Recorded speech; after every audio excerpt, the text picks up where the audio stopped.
and welcome to this exclusive show here on CNN IBN. The Hindustan Times Leadership Summit has ended. The curtain's coming down on another day of live wire excitement with some very big names ahead on the show.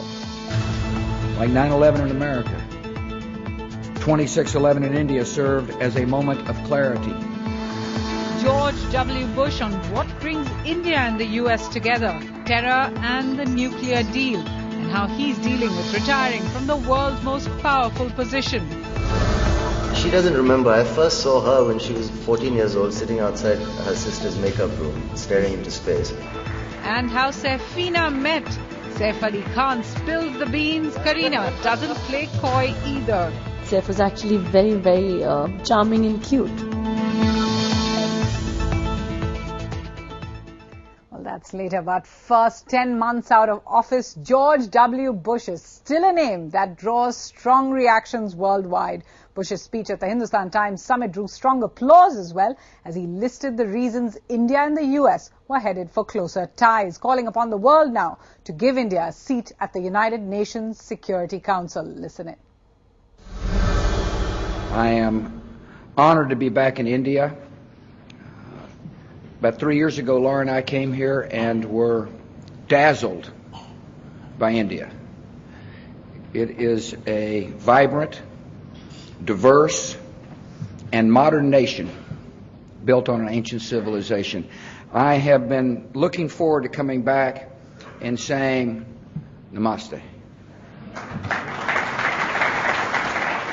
It became evident my life has changed when I went to a hardware store in Texas. They had advertised that since I had left office, was leaving office, that perhaps I would like to become a greeter.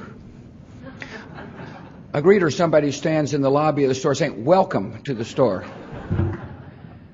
So I went by just for the fun of it to say hello to him, and a fellow walked up to me and said, "Has anybody ever told you you look like George W. Bush?"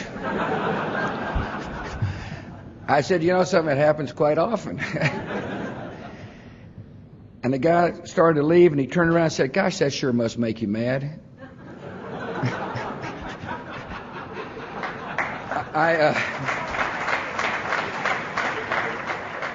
I'm using my free time to write a book.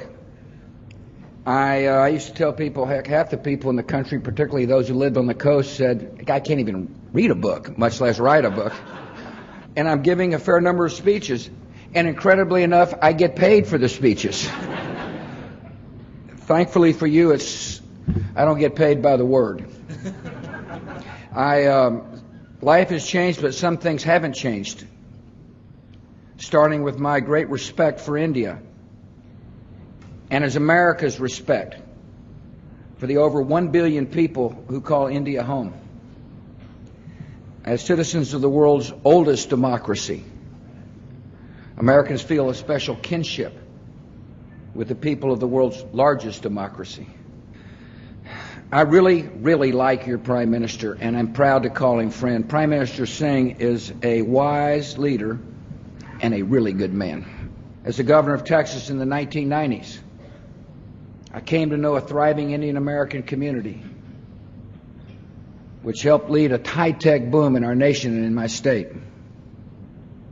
And when I ran for president in 2000, India was not a top issue in the campaign, but it was a priority of mine.